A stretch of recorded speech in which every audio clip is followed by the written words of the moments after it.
Brazil, right? Yeah. The first time was with Transatlantic. What? Yes, I was there. 3 or 4 years ago? Yeah, 2014. Mm-hmm. So, what are your expectations for tonight? Oh, no, we're not playing that. But I'm hoping to hear everyone singing along with the themes and the keyboard lines. Be sure. That's fun. Talking about keyboard lines, I've seen that in Canada you face some problems in the keyboard.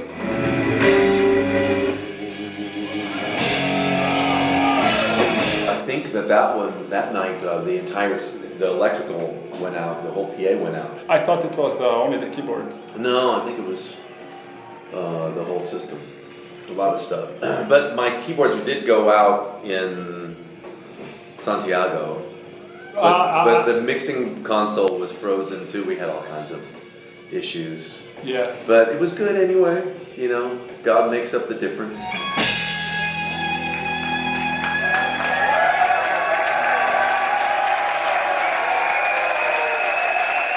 The Similitude of a Dream, another conceptual album.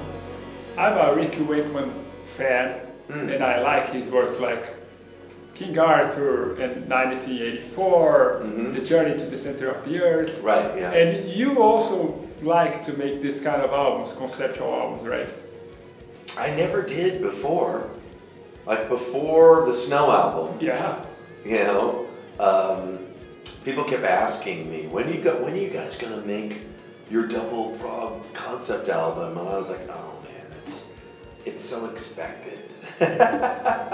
Well, you know, but and then, well, the Snow album happened but every time we usually resist doing it because it's so much more work. It's so long. You know, if you're going to make something that long, you want to make sure that it's really good and it needs to be that long.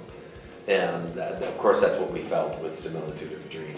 It needed to be as long as it was, and just the way it all worked out was just so amazing. But yeah, I enjoy working on conceptual pieces. Yes. When I think in conceptual pieces, I think in soundtracks, right? And I had the pleasure of meeting Ennio Morricone, the soundtrack composer. Do you have any influence of these classical, let's say, soundtrack composers? Oh, the newer guys, you mean? Newer composers? Yeah. Probably not very much. I mean, I listen to a lot of classical music, but mostly older things, you know. Rachmaninoff might be the most current. Yeah. Yeah. So I was watching the Making of a Dream.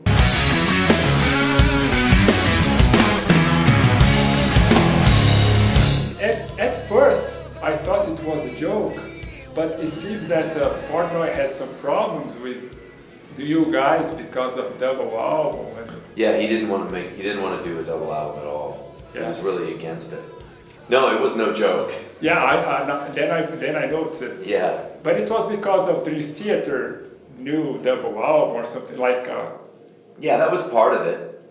That was a big part for him.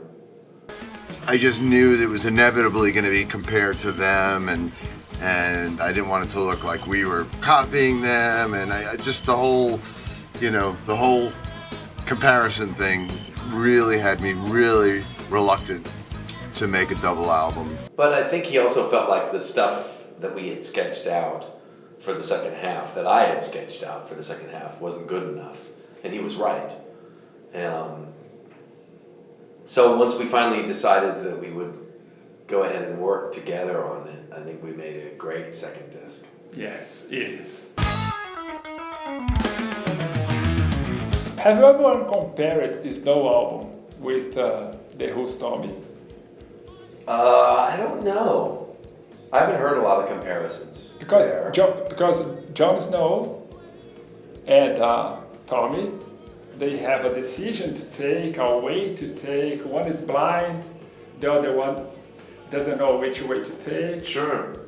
Well, I mean, I can see the similarities. They're both kind of on a spiritual journey, and you know, a lot of it. And Lamb Lies Down is sort of a journey, also a spiritual journey. That's what Peter Gabriel described it as, a kind of Pilgrim's Progress thing. Yeah. And so, yeah, a lot of concept albums are like that. And concept albums what are your favorites from other groups? Do you have one? Because Mike has his list, right? He's a list maker, the way you like to say, right? He is. I'm not so much, but off the top of my head, let's see, Tommy, and Tommy and Quadrophenia, actually both. Really, I don't like Quadrophenia. I do. I lived on it when I was young. Yeah. You know, I lived on albums. You know, I did. That's all I would listen to for months. Jesus Christ Superstar, the original one, was one I lived on a lot when I was young.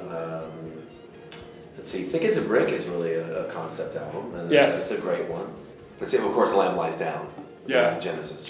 Okay. Yeah, those are all great. And The Wall. The Wall. I am not a big Pink Floyd guy, so I never got into The Wall. Please, neither am I. But I love The Wall. Oh, yeah. I mean, I like it, and I like a lot of Pink Floyd stuff, but I didn't live on it like I lived on some of those other albums. Nowadays, we see that some bands are working in streaming, right? And you have only so many roads, I guess. Because we have services like Spotify, for example, but we can't find your work in those things. Is something of Radiant Records or? Well, neither Mike or I are really interested in like Spotify or some of those things because it just doesn't seem to make sense to us. It costs a lot to make our albums, you know. Yeah. And without going into it, I mean, everybody that works on it, from the engineers and all the players and everybody needs to be compensated, and so it doesn't make any sense to just kind of, if you could, unless you have to give it away, we try not to just give it away. We'd like for people to you know, value it enough to. Yeah, I agree. Pay for it. Yeah, I pay for it.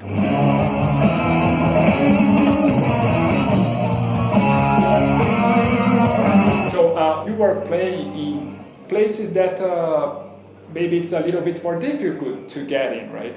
Israel, and then Brazil, and then Chile, Argentina. And I face this like a way to unite people, unite cultures. Yeah, well, and it's also good just to be together. Yeah. You know, it's like a lot of times you'll think that, you know, maybe people from a certain place, you don't have any connection to them. But, you know, just being here today, going into the supermarket, somebody being really kind to me and smiling at me, it's like, oh man, look at all the beautiful people here. So, you know, you just feel more connected. People go from here and from other places just to see you. How is that for you? It's amazing. It's great. Yeah. Yeah, sure. I mean, you know, when you write music and I was working on music for years and years and years with no audience, and so it's great to have an audience and great to have people appreciate it. And it's just, you know, and the whole spiritual side of it is so wonderful. You know, Morse Fest is. People have said, yeah, it's half concert, half like spiritual retreat. You know, there's this, and community and fellowship, and you know, there's a lot of really nice things that come along with it. How did you feel when last year we lost David Bowie? I can't remember how I did, but yeah. So I wasn't entirely shocked, but I was saddened by it. You know, you're saddened by the passing of people. I was very sad about the passing of many people. We've lost a lot of, you know, Keith Emerson, Greg Lake, you know, too many to even think about and remember them all. But yeah, it's always sad when you know, people pass. You have recorded already a tribute to The Who, a tribute to Beatles, a tribute to Beatles again, because you made two, right? And do you have any idea of making a tribute to David Bowie, for example? Because I know it's one of the favorite albums, Mike's favorite albums. Yeah. Oh, I love Bowie. Well, we did cover Rock and Roll Suicide, and I think that's the only one. But I don't know. Yeah, I'll think about it. Yeah, think it. I guess it's going to be great. Yeah. Okay. Well, I'm not going to take too much of your time. All right. Man. And I'm going to make another question. Feel free not to answer if you don't want to. I tattooed this in my arm. Together we stand, divided we fall. Yeah. That is what I talk to you, that music can unite people. How do you think that nowadays someone has the idea of, I don't know, building a wall to separate people from one another? Oh, yeah. Well, I'm not very political generally, because I feel like politics divides people. Yeah, also. You know, so that's what I don't like about it. It's not like I don't think that there's anything good that comes out of politics, or I'm telling anybody else that they shouldn't be in politics, but I'm interested, especially as a Christian, in reaching out to everybody. You know, so the thing about politics is it can be very, very divisive, and you know, people don't want to talk to that person because they have a different political view. So I try to stay out of that because Jesus wants to save Republicans and Democrats. Yeah, So, good call. I like that. So yeah, but yeah, I'm not for building a border wall. I mean, you know, I think that's kind of I don't know, a weird concept, but You are kind of Latino, at least in your songs. Right, You sure. are kind of Latino. no, I mean, I'm really very much of a, in my mind, kind of I like the whole one world kind of thing, that we're all,